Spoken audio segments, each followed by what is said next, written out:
Hey YouTube, Awesome Rider here. Welcome to my series review slash thoughts on Dragon Ball Daima. Probably surprised to see another Dragon Ball video from me. I covered the first handful of episodes and did some Dragon Ball videos earlier in the year, but there didn't seem to be a ton of interest. However, I did say I would come back to do the series finale stuff, and I actually fell off watching it weekly a few weeks after I stopped, and recently binged it in a couple chunks, so I've been on a Dragon Ball kick, riding a little bit of a Dragon Ball high, especially after watching the finale. So I'm just going to give my overall thoughts, positives and negatives, all that, and then at the end, I'm going to have a small little discussion rant about Canon, because it's a thing Dragon Ball fans get all twisted up about, and it's kind of annoying as hell. Speaking of hell, let's talk about this series. Overall, I thought it was a really fun time. It wasn't perfect by any means, but I thought it was a fun little adventure. It's interesting that despite kind of big things happening in regards to new characters being introduced and new forms, it felt like a little side adventure, almost reminded me of sagas like Garlic Jr., where it felt like a filler saga. Not like it's a filler story, but you know what I mean. It feels like a little side story, despite how much it enriched the world. But I thought it was a fun time. I really like how it evoked the spirit of the original Dragon Ball with the adventure theme and of course turning Goku back into a kid, and then obviously also paying homage to GT in many ways, which we didn't even expect, with the idea of them turning back to kids. In a way, it felt like it was paying homage to like all different eras of Dragon Ball. It had a little bit of everything in there, which I think was really fun. And it was an enjoyable series to watch. It definitely had its ups and downs, like most in-between episodes were just fine, you know, kind of forgettable, fun little adventures, but when they hit those highs, they were really fun. I really love how it expanded the lore of the series in particular. I thought it was a really interesting direction to explore the lore with this demon world. I thought it was a really fleshed out world and reminded me how much I love the Dragon Ball world as such a creative and kooky world that can simultaneously be silly and stupid and dorky, but also cool as hell, and just the creativity of like Toriyama's worlds that he creates. And in particular, I like how this expanded everything around like the demons and the Majin stuff. It made the Majin Buu stuff feel like it fit more. Not that Majin Buu didn't fit, but it is funny when you think back to the original DBZ, how, you know, we build towards Frieza. The Red Ribbon Army stuff was obviously tied to the original Red Ribbon Army story in Dragon Ball, as well as, of course, Vegeta's future son.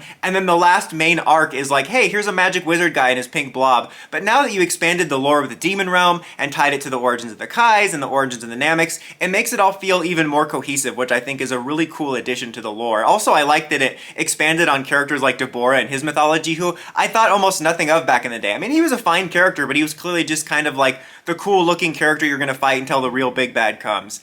Speaking of expanding the lore with that, one of the biggest surprises in the series for me was the addition of Majin Ku and Majin 2. Like, I assumed we would get new forms. I was definitely surprised by the way we got new forms and everything, which we'll get to, but I didn't expect that idea, and especially since they didn't end up being what I thought. Like, since I wasn't watching live, they were spoiled a little bit, and I thought, oh, so we're going to actually be fighting Majin Buus, because I was like, who are we going to fight at the end? Because it didn't seem like Goma was going to be the type of villain you fight at the end. It didn't age well, which I'll talk about later, but I thought, okay, we're going to fight these, but then they just wound up being funny little dudes. This series was filled with funny little dudes, which I really liked, but Majin Ku and Majin 2 were so much fun. I liked their design and concept, basing it off the Cybermen, the fact that it went in a different direction, just the way they fought and behaved, the fact that Ku was the one that like saved the day at the end was unexpected and fun, and him becoming the king of the demon realm. You know, also speaking of fun little guys, Hybis was a fun character. Sometimes I felt like he annoyed me, but otherwise he was kind of charming and fun. Also really enjoyed the dynamic of the characters that we traveled with Pansy and Glorio, who I really liked. I was surprised the impact of Glorio's betrayal wasn't more, but at the same time I'm glad that it didn't take up too much time. But I just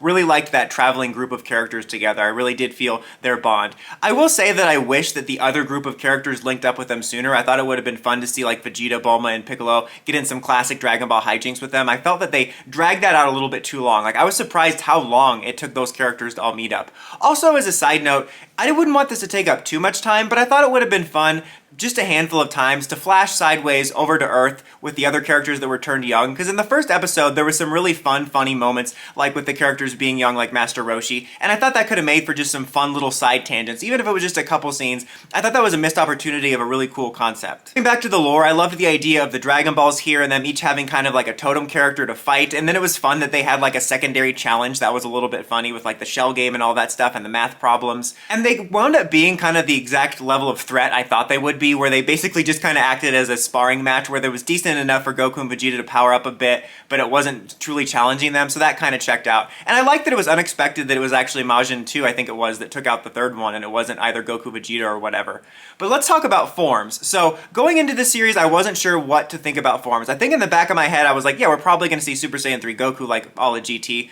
I didn't really think about Super Saiyan 3 Vegeta, but it was a really pleasant surprise, and I really liked the way it looked. In fact, as the more I see it, I might like it a little more than Goku's. It's kind of funny, despite Goku being my favorite character, very often Vegeta's versions of the transformation are my favorite. Like, I prefer this a little more maybe, I'm not sure yet, but like I prefer Super Saiyan God and Super Saiyan Blue Vegeta as well, for whatever reason. It just kind of clicks more. But I like the idea that it's a bit different, because Vegeta Super Saiyan is different anyway because his hair is already spiked up. So, you know, we've seen fan art for years and years and years of everybody in Super Saiyan 3 form, and we always just assumed it would be like Goku's because Gotenks did the same thing. But I like that it's different looking. It borderlines on like kind of silly looking, but also looks kind of awesome. I think it looks even more awesome when you get to adult.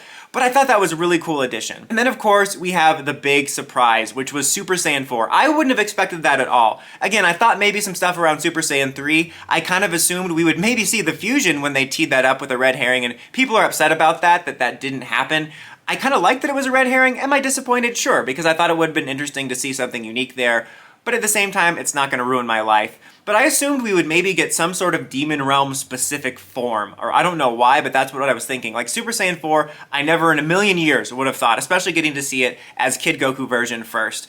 And as a big GT fan for years, I'm so happy to see that because Super Saiyan 4 is my personal favorite Super Saiyan form. To be honest, I still do prefer the original design. There's just something I like about the black hair contrasting the red fur and the way the eyeliner is done on that.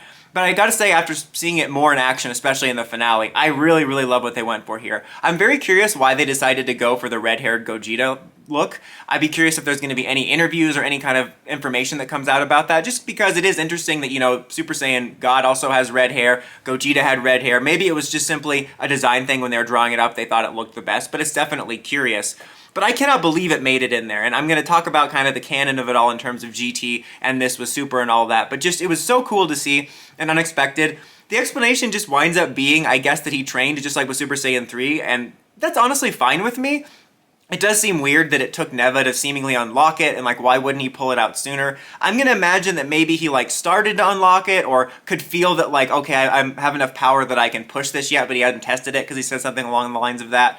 But I don't know, overall, I thought it was just really cool to see, especially, again, this is one of Toriyama's last things he ever did, and for it to feel like such a tribute of all the eras, including GT. Again, as a GT fan, it was cool to see this making it in one of the main series again, but also because of so many years of GT being treated like the prequels of Dragon Ball, just getting so much hate of non-canonical, non-canonical, and all that stuff, and to get it see recognition, because I didn't dive too much into this when I was younger or anything, but I never got the impression that Toriyama had any ill will towards GT. It was just the fans. Oddly enough, now you have people talking about how much better GT is. It's just, it's the cycle of new thing bad. I will say just to some things I didn't like. I was a little bit disappointed that Degasu didn't get more to do. I felt like he spent 95% of the series as just a generic right-hand man. His motivations only came to the light at the end, and it was basically the same as his sister, where they both kind of wanted to usurp the role.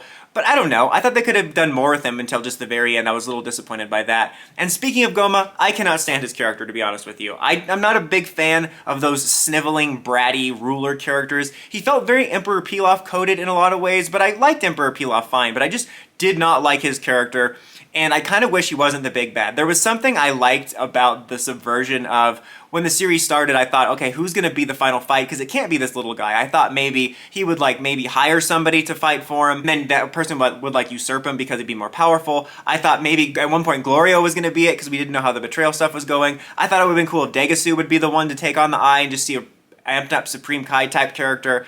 But I like that subversion, but at the same time, I just cannot stand his character. He's probably my least favorite big bad at the end of Dragon Ball, especially when you get the final form of his dumb face on a giant Jiren body. It's just the dumbest. Like, I've never been so satisfied to see the character get punched around.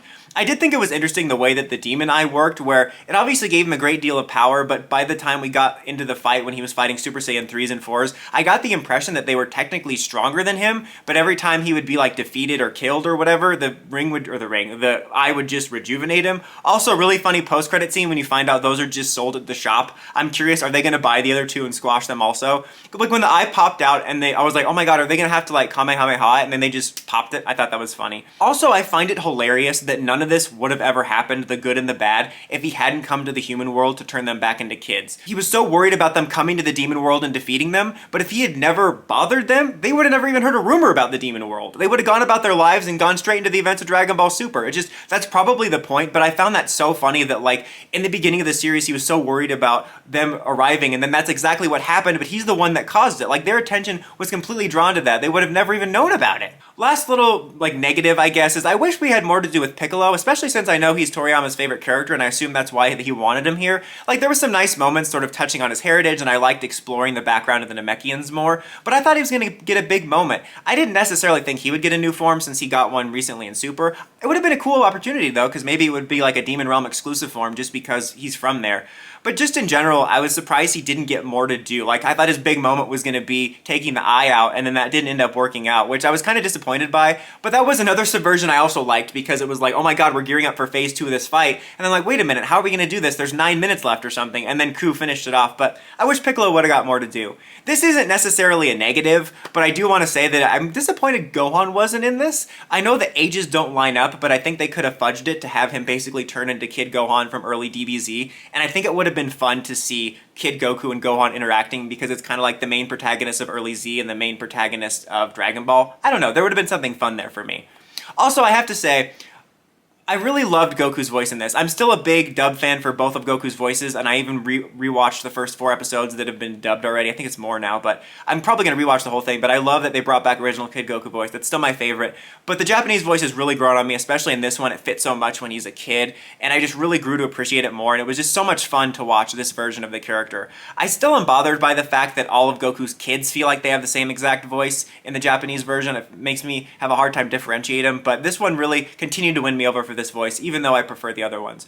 Oh, and before I get to my final thoughts and my little rant, I just wanted to say one moment I forgot to mention in my positives was them recreating Goku's Super Saiyan show-off sequence where he's like, this is Super Saiyan 1, 2, 3. It was great. I cannot wait to see the dub version and for someone to make a fan edit with Faulkner's Super Saiyan 3 music. Although I gotta say, the score in this was really good and the voice acting for it was perfect. I love the recreation and the animation was beautiful, but I can't wait for the fan edit of that.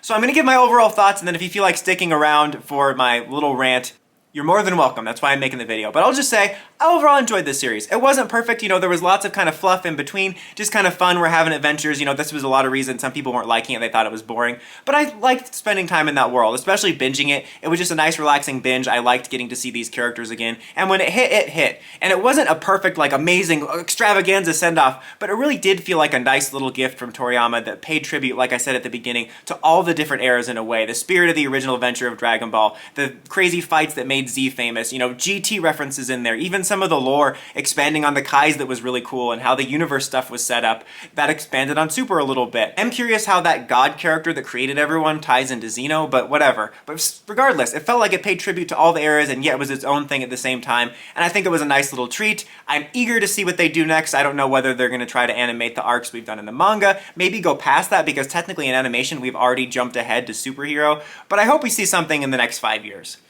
Alright. So, just a little rant discussion here at the very end. So, there's lots of talk about canon with Dragon Ball, which I don't know why. Dragon Ball is one of those crazy series where you have multiple different animes, and then the manga differences, and then the movies, and then the Xenoverse games, and all that stuff, all these different worlds, and yet it's treated like a franchise like Star Wars, where there's meant to just be one world. Dragon Ball seems like one of the absolute silliest ones to get into this discussion about canon, and people also just suck the fun out of stuff when they argue about this.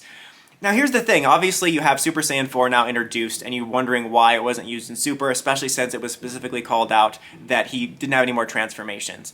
They could very well somehow remedy this when they come back with new Super anime or manga. They could somehow bring it up and incorporate it. That'd be more than fine. But I'm also fine with it being a choose-your-own adventure. I was curious about how the canon was all going to line up when I did my first couple reviews of this, and I got a comment I really liked that said, I like to see Dragon Ball as choose-your-own adventure. You can kind of see Dragon Ball and Z as the core platform, and then you can go to Super, you can go to Daima, you can go to GT, and it's all canon. I hate the use of the word canon. It's so boring, because they're like, is Super Saiyan 4 canon now? I'm like, it was always canon, my dude. Dragon Ball GT was not posted on fanfiction.net. It was a real show produced by them. I know it's not in continuity with Z anymore, but it's still a very valid story that you can like, and it's a real story. I think fans need to learn the difference between canon and continuity. Canon is just a real story, so it's all canon. The reason I get upset with canon discussions is not because they contradicted something, or the lore, the source material, all that stuff. It's because fans will use it to discredit something they don't like, and that drives me crazy because it's so pretentious and douchey. Like with the Power Rangers comics,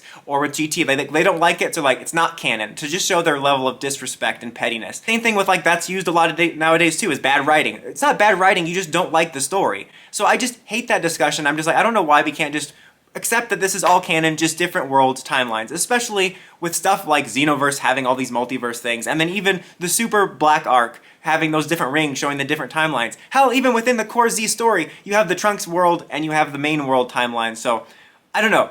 I'll be curious to see if they do try to somehow fold it in to Super when we come back to it, if we do. But otherwise, I'm totally fine with this just being a third branch. My only final thought about that is I would be curious like why they decided to set it here though, because I think they could have very easily set this around Super and then come up with a reason that maybe their kid bodies couldn't handle the god forms, and then that's how you get the Super Saiyan 4 branch. But I don't know. It's not my story. But anyways, guys, thanks for sticking around for this review and rant. Let me know what you thought of the series in the comments below. Until next time, don't forget to like, comment, subscribe, and climb the steps and ring that bell to get notifications for my videos. Dawson Ryder, signing out.